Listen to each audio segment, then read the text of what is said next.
तो आज मैं आपको बताऊंगा कि एल्स इफ स्टेटमेंट क्या होता है सी लैंग्वेज में। एल्स इफ स्टेटमेंट को हम नेस्टेड इफ स्टेटमेंट भी पढ़ते हैं। ठीक है। जब हम कोई प्रोग्राम बनाते हैं या फिर कुछ ऐसे प्रोग्राम बनाते हैं जिनमें हमें कई सारे कंडीशंस को चेक करने होते हैं और उन कंडीशन के आधार पर कोड को रन कराया जाता है। ठीक है। तो इसके लिए एल्स इफ स्टेटमेंट बनाया गया है सी लैंग्वेज में। तो इसका पहले मैं आपको एक सिंटेक्स दिखाता हूँ एल्स इफ स्टेटमेंट का। देखिए मैंने यहाँ पे लिखा है, सबसे पहले मैंने इफ स्टेटमेंट लिखा है और उसके बाद से एल्स इफ स्टेटमेंट लिखा है। ठीक है। एल्स इफ स्टेटमेंट यही है। इफ स्टेटमेंट तो आपको समझ में आ रहा होगा कि सबसे पहले इफ लिखेंगे, उसके बाद से ब्रैकेट में कंडीशन लिखेंगे, उसके बाद से पेयर ऑफ करली ब्रेसेस के अंदर लिख देंगे कोड, मतलब कोड लिखेंगे यहाँ पे। ठीक है। यदि ऐसा कंडीशन होगा तो ये वाला कोड रन होगा। अगर ऐसा नहीं हुआ एल्स इफ, अन्यथा यदि ऐसा कंडीशन होगा, ये वाला कंडीशन फॉलो होगा तो इसमें लिखा गया कोड रन होगा। ठीक है। अन्यथा यदि ये वाला कोड भी रन नहीं होगा तो ये वाला कोड चेक होगा। ठीक है। ये वाला कंडीशन चेक होगा। अगर ये वाला कंडीशन ट्रू होगा तो इसमें लिखा गया कोड रन होगा। ठीक है। अगर ये भी कंडीशन ट्रू नहीं होगा तो इस वाले पार्ट में आएगा हमारा कंपाइलर और यहाँ पे ये वाला कोड रन होगा। ठीक है। तो इसका एक छोटा सा मैं आपको प्रोग्राम दिखाता हूँ। यह प्रोग्राम स्टूडेंट के परसेंटेज के हिसाब से उसे बताएगा कि वो किस डिवीजन से पास हुआ है, फर्स्ट डिवीजन से, सेकेंड डिवीजन से या फिर थर्ड डिवीजन से, या फिर वो स्टूडेंट फेल हो चुका है। ठीक है। तो सबसे पहले मैंने यहाँ पे stdio.h हेडर फाइल को इनपुट कराया। उसके बाद इंट मेन फंक्शन लिखा है। उसके बाद से मैंने यहाँ पर स्टूडेंट के परसेंटेज को स्टोर कराने के लिए फ्लोट टाइप का एक per नाम का वेरिएबल बनाया है। उसके बाद से यूजर को मैसेज देने के लिए कि एंटर स्टूडेंट परसेंटेज, यूजर को मैसेज देने के लिए कि वो कोई नंबर, मतलब स्टूडेंट परसेंटेज दे। ठीक है।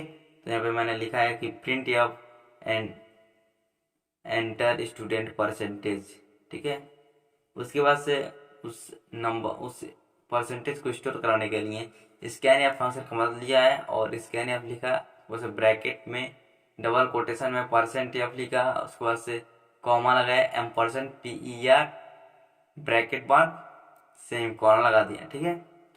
उसके बाद से हम इफ स्टेटमेंट यहाँ पे लगाए हैं। ठीक है। इफ का मतलब होता है यदि, यदि ये वाला कंडीशन हो तो ये वाला कोड रन हो। ठीक है। तो यहाँ पे मैंने कंडीशन क्या दिया है, यदि PER इज ग्रेटर देन और equal to 90 and PER is less than और इक्वल टू 100, इसको से मैंने ब्रैकेट कर दिया है, बंद कर दिया। उसके बाद से ये वाला कोड मैंने लिख दिया, यहाँ पे कोड मैंने लिख दिया। ठीक है। तो यदि ये वाला कंडीशन ट्रू होगा तो ये वाला कोड रन होगा। ये कंडीशन क्या है कि यदि परसेंटेज बड़ा हो या फिर बराबर हो 90 से और परसेंटेज छोटा हो और बराबर हो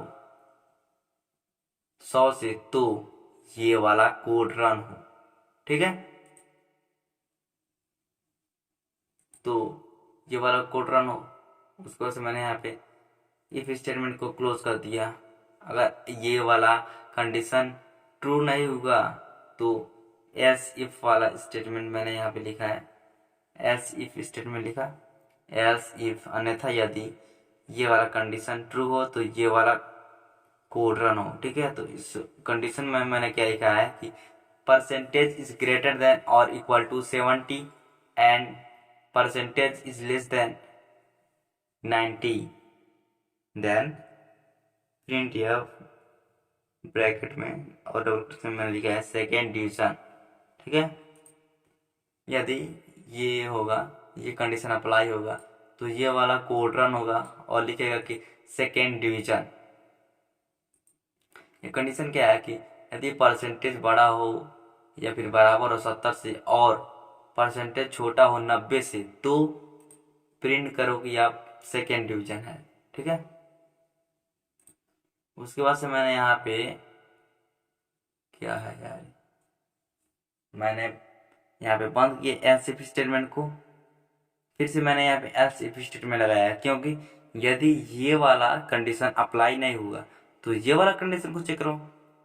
ठीक है, क्या कंडीशन है, यदि परसेंटेज ग्रेटर देन हो या फिर इक्वल टू हो 33 से और परसेंटेज छोटा हो 70 से तो ये वाला कोड रन होगा और प्रिंट होगा कि थर्ड डिवीजन। ठीक है, उसके बाद एल्स इफ स्टेटमेंट फिर से लिखा है मैंने और इस कंडीशन में लिखा है कि percentage is less than 33, then print होगा कि फेल।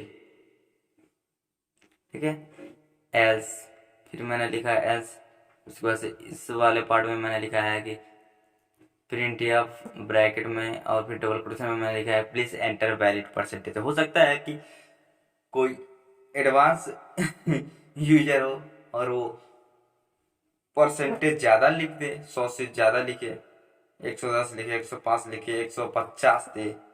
ठीक है, मतलब 100 से अधिक वो परसेंटेज एंटर करे तो उसके लिए मैंने यहाँ पे लिखा है कि else please enter valid percentage. ठीक है, उसके बाद से मैंने यहाँ पे रिटर्न वैल्यू दे दिया है 0 और सेमीकोलन लगा दिया अंत में। उसके बाद से मैंने यहाँ पे मेन फंक्शन को बंद कर दिया। अब मैं इस प्रोग्राम को रन करता हूँ और मैं आपको बारीकी से समझाता हूँ कि क्या होगा। ठीक है, प्रोग्राम रन नहीं, सॉरी, मैंने इसको पहले कंपाइल कर दूँ। कंपाइल हो गया, रन हो गया। तो जैसा कि मैंने यहाँ पे लिखा था प्रिंट या फंक्शन की मदद से एंटर स्टूडेंट परसेंटेज, वैसे ही यहाँ पे प्रिंट हुआ है एंटर स्टूडेंट परसेंटेज। ठीक है, जैसे मैं यहाँ पे लिखूंगा परसेंटेज डाला 26 और एंटर जैसे प्रेस करूंगा तो स्कैन या फंक्शन चालू होगा और ये 26 जो है जाके स्टोर हो जाएगा PER नाम के वेरिएबल में। ठीक है, उसके बाद से आ गया, अरे यार, उसके बाद से कंडीशन सारे चेक होंगे और जैसा जो कंडीशन फॉलो होगा वो वाला कोड रन होगा। तो 26 क्या है भाई साहब, 26 कौन सा कंडीशन हमारा अप्लाई होगा इसमें, ये वाला कंडीशन अप्लाई होगा क्योंकि यहाँ पे 26 जो है वो 33 से छोटा है तो ये वाला कंडीशन अप्लाई होगा और लिखेगा कि फेल। ठीक है, जैसे मैं यहाँ पे एंटर प्रेस करता हूँ, देखिए यहाँ पे लिख दिया फेल। तो अब मैं ऐसा करता हूँ कि आपको नेस्टेड इफ स्टेटमेंट पूरी तरह से समझ में आ गया होगा। इसी के आधार पे आप बहुत अच्छे अच्छे प्रोग्राम बना सकते हैं। ठीक है, तो अगली सीरीज में मैं आपको स्विच स्टेटमेंट बताऊंगा और उसमें एक कैलकुलेटर बना करके मैं आपको बताऊंगा। ठीक है, एक कैलकुलेटर बताऊंगा और भी बहुत सारे प्रोग्राम बताऊंगा।